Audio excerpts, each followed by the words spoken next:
Hello all, welcome back to our channel, Nenu Me Cinema Ticket, The Family Man Season 3, Review Telugu. నాలుగేళ్లుగా ఎదురు చూసిన family men season 3 వచ్చేసింది భాయ్. మనం expect చేసినంత సాలిడ్గా ఉందిదా? ఈ నాలుగేళ్ల వెయిట్ న్యాయమైందా? అంటే కొంచెం మిశ్రం భావనలు. మొదట మంచి విషయాలే చెప్పాలి. మనకి ఫ్యామిలీ మెన్ అంటే నచ్చే మిడిల్ క్లాస్ హాస్యం, intense spy machines, Srikanth Tiwari stylish కానీ రియలిస్టిక్ యాక్షన్, ఈ మూడు కూడా ఇందులో ఉన్నాయి. కానీ అవి అంత ఇంపాక్ట్గా ఫీల్ అవ్వు. ఎందుకంటే ఈసారి చాలా డైల్యూటెడ్గా, కొంచెం కన్వీనియంట్గా రాసుకున్నట్టు అనిపిస్తుంది.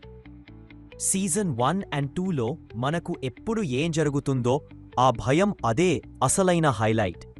కానీ ఈ సీజన్లో ఆ అర్జెన్సీ, ఆ థ్రిల్ చాలా తగ్గిపోయింది. పిల్లలు పెద్దవాళ్ళైపోయారు. సిరీస్లో కూడా వాళ్లే 4 ఏళ్లు అయిపోయాయి అని ఎక్నాలెడ్జ్ చేస్తుంటారు. మన కింద కూడా అదే ఫీలింగ్. ఎంతగానో ఎదురుచూసి వచ్చే సీజన్ ఇలా ఉండాలా అన్నట్టు. యాక్షన్ పార్ట్స్ కన్నా పర్సనల్ ఇమోషన్స్, రివెంజ్ యాంగిల్పై ఎక్కువ దృష్టి పెట్టారు. కానీ క్లైమాక్స్కు వచ్చేసరికి అన్నీ చాలా కన్వీనియంట్గా సాల్వ్ అవ్వడం, భారీగా బిల్డ్ చేసిన ఇమోషన్స్ కూడా అంతగా పేలవు. హైలైట్గా కొన్ని యాక్షన్ బ్లాక్స్ బాగుంటాయి. ఫ్యామిలీ మెయిన్ ఫ్లేవర్ కొంతవరకు ఇంటాక్ట్.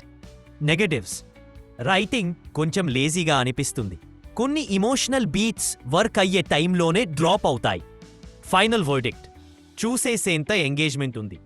కానీ ఫ్యామిలీ మెయిన్ 1 అండ్ 2లా గుర్తుండిపోయే సీజన్ కాదు. ఇంకా ఇలాంటి ఇంట్రెస్టింగ్ మూవీ రివ్యూల కోసం మా ఛానల్ను సబ్స్క్రైబ్ చేయండి.